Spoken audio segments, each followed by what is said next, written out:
Hello amigos, welcome to this course. Now we are going to discuss the basic requirements to build web applications. 1. HTML. HTML is a hypertext markup language mainly used to present information on the web. For example, what you have seen on the screen without any style, the form is presented to CSS. CSS is cascading style sheet. It is used to make presentations more attractive and responsive. I will show you how it looks. This is a contact form that will be displayed like this. Comparing HTML form, it is more attractive to view for the presentation. 3. Client-side script. It is a script for the client side which is used to handle the validations and interactions from the client side so that it will reduce the burden from the server side.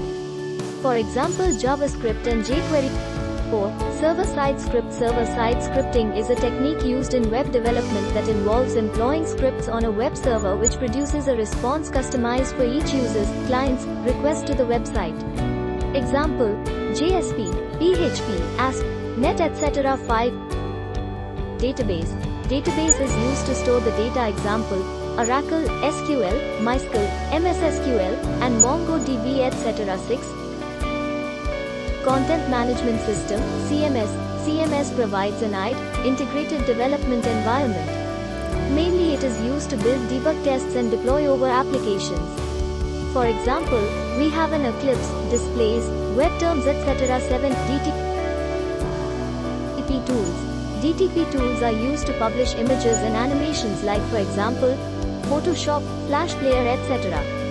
Now we are going to look at the website procedure and how it works in real time. From this diagram, we have client-side figure, server-side figure, and database figure. On the client side, we have HTML, CSS, and JavaScript. Coming to server side, we have Java, .NET, Python, and PHP. Now in database, we have Oracle, MySQL, and SQL Server.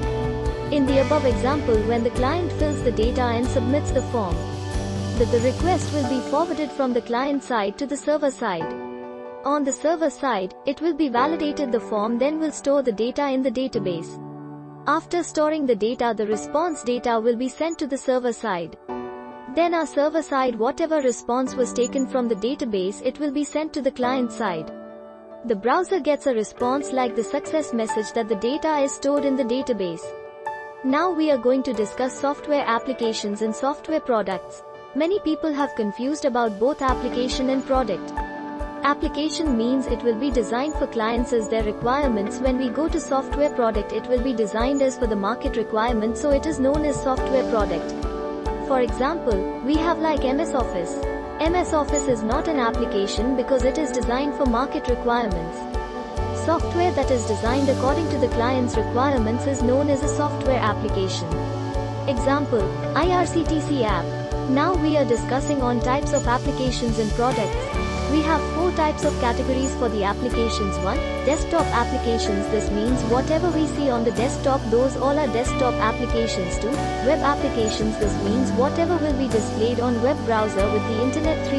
Mobile applications are nothing but like the applications which can or cannot run with the internet. Those are called mobile applications like clock, calendar, remainder etc.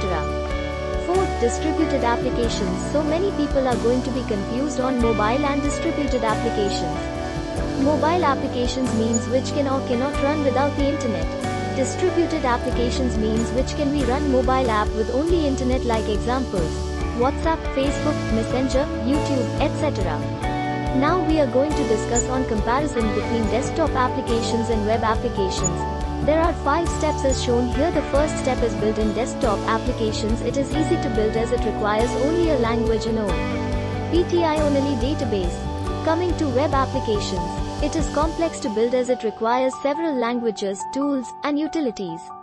Step 2. Install desktop applications need to be installed on every machine. Coming to web applications, it is to be installed only on the server. Step 3. Upgrade desktop applications need to be upgraded on every machine. Coming to web applications, it is to be upgraded only on a server. Step 4. Framework in desktop applications. Every machine must be installed with the framework. Coming to web applications, only the server requires a framework. Step 5. Catastrophic failures in desktop applications. The failure of an application on any machine is individual and will not stop the business. Coming to web applications, the failure of the application on the server will stop the business. Now we are going to discuss on basic requirements to build web applications. Now we have previously seen languages like HTML, CSS, and JavaScript. Now we are going to discuss it briefly in HTML language. It is a markup language for presenting information on the web. Coming to CSS, cascading style sheet. It is used to make the presentation more attractive and responsive. Next, client-side script. It is a script that runs on the client machine and is used to handle interactions on the client side so that it can reduce the burden on the server. Example, JavaScript, jQuery, etc. Now in server-side script.